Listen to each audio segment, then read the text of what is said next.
Construction हो रहा है या फिर रेनोवेशन स्टार्ट कराने वाले हो या सोच रहे हो इंटीरियर के लिए, तो आपको पैसा किस तरीके से बचाना चाहिए वो आपको क्विक टिप्स दूंगा मैं, वो भी इतनी आसान कि आपको लगेगा कि वाओ ये तो हमें पहले से ही पता होना चाहिए था। तो हम अक्सर क्या करते हैं कि हमें जो वॉल्स हैं, वॉल्स को स्मूथ बनाने के लिए पीओपी पनिंग करवाते हैं, पीओपी का बहुत सारा काम करवाते हैं, और अगर हमें लाइटिंग बहुत अच्छी तरीके से चाहिए होता तो फॉल सीलिंग भी करा ही लेते हैं। पर लेकिन मेरी अक्सर वीडियोस में आप यही देखोगे कि मैं आपको बोलूंगा कि आपको फॉल सीलिंग कराने की जरूरत नहीं है, जितने से जितने कम हो सकती है फॉल सीलिंग इतनी कम कराओ। अगर करवा रहे हो चारों तरफ पट्टा देने की जरूरत नहीं है, आइलैंड वाली आपको बनवानी चाहिए। पर लेकिन उसमें भी आपको मटेरियल कौन सा यूज करना चाहिए जिसकी वजह से आपका पैसा बच जाए, तो ये सारी चीजें मैं आज इस वीडियो में क्लियर करने वाला हूं। तो नमस्कार दोस्तों, मेरा नाम है पंकज और आप देख रहे हैं इंटीरियर होम एक्सपर्ट।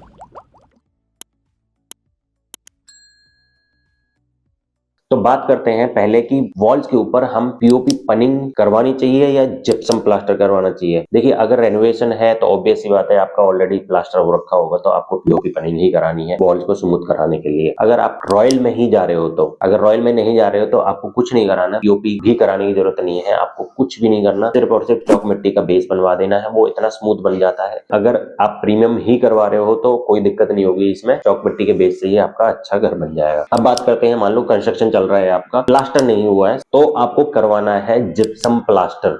मतलब ये क्या करता है, जिप्सम प्लास्टर प्लास्टर की जगह ले लेता है। दूसरा, आपको पीओपी पनिंग कराने की जरूरत नहीं पड़ती, ये क्या है अपने आप में ही पीओपी का ही कंपाउंड है, तो आपको ये स्मूथ सरफेस भी दे देता है, आपको डायरेक्टली रॉयल का बेस भी बन जाता है इसके ऊपर, और प्लास्टर का पैसा बच गया और पीओपी का पैसा बच गया। अब बात करते हैं सीलिंग की। सीलिंग किस किस तरीके से होती है, दो तरीके की होती है। मटेरियल दो होते हैं, एक तो पीओपी होती है और एक जिप्सम होता है। जिप्सम क्या हो, एक बोर्ड होता है, 12 mm का बोर्ड आता है मार्केट से बना बनाया, उसको लगा। एक होती है पीओपी, मतलब बैग में आती है और उसको बना करके बनाया जाता है। दोनों के डिसएडवांटेज कुछ बता देता हूँ, जैसे कि एग्जांपल के लिए अगर जिप्सम बोर्ड के डिसएडवांटेज आज एडवांटेज में बदलने वाले हैं, तो वो आपके लिए सस्ता भी पड़ेगा, किफायती पड़ेगा, टाइम से हो जाएगा और कोई दिक्कत नहीं होगी। पीओपी के डिसएडवांटेज ये है कि उसकी जो वेस्टेज है वो ऑलमोस्ट 50% वेस्टेज होती है, तो बहुत ज्यादा गंदगी होती है, सूखने में टाइम लगाती है, बहुत कुछ है। पर एडवांटेज ये है कि जहां हो जाएगी वहां पक्की रहेगी, कोई दिक्कत नहीं होगी, परेशानी नहीं होगी। अब अगर बात करते हैं जिप्सम की, इसके अपोजिट पहले क्या है, अक्सर लोग बोलते हैं इसके अंदर क्रैक्स डेवलप हो जाते हैं, सही तरीके से इसमें शेप नहीं दे सकते। इसमें हर चीज पॉसिबल है, क्योंकि पीछे की तरफ क्या है, जिप्सम के चैनल्स ना लगवा करके पीओपी की चैनल्स पे आप टाइट करवा दो। सिर्फ और सिर्फ क्रॉस है जो जिप्सम वाला लेना है, क्योंकि जो क्रॉस है, क्रॉस के ऊपर ही स्क्रू लगते हैं। पीओपी में क्रॉस है जो वो पतला आता है और जिप्सम के अंदर चौड़ा आता है, क्रॉस के ऊपर आपके स्क्रू लग जाएंगे। पर ध्यान रखना है आपको, जहां जॉइंट आएगा वहां आपका क्रॉस आ जाएगा तो बेस्ट है। अगर नहीं आ रहा है बाई चांस, तो आपको जो क्रैक्स हैं, जहां पर मतलब दो बोर्ड आकर के मिल रहे हैं, वहां आपको हरदम एक ही चीज का काम करना है। इसके अंदर लगती है टेप, और टेप के साथ में लगता है कंपाउंड।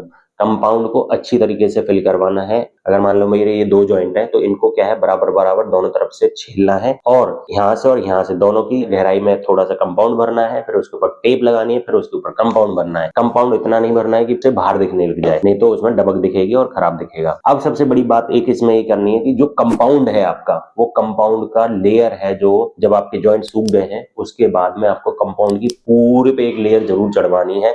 इससे फायदा ये होगा कि पूरी सीलिंग के ऊपर, मतलब कहीं पे भी जो जॉइंट है या कुछ भी है, पूरे बोर्ड के ऊपर आपका कंपाउंड के खिंचवाना बढ़िया तरीके से, जिस तरीके से पीओपी पनिंग खिंचती है। अगर आपने यही तरीका अपना लिया तो आपके जिप्सम के उसमें कभी भी दिक्कत नहीं आने वाली, क्योंकि कंपाउंड अपने आप में एक अच्छा बांडू बना लेगा और क्रैक्स डेवलप नहीं होने देगा लाइफ टाइम। जितने में आपका पीओपी हो रही थी उससे सस्ते में आपका जिप्सम हो जाएगा। दूसरा, पीओपी को करने में टाइम लग रहा था, जिप्सम को टाइम नहीं लगेगा, सस्ता है, किफायती है, क्रैक्स कभी डेवलप नहीं होंगे।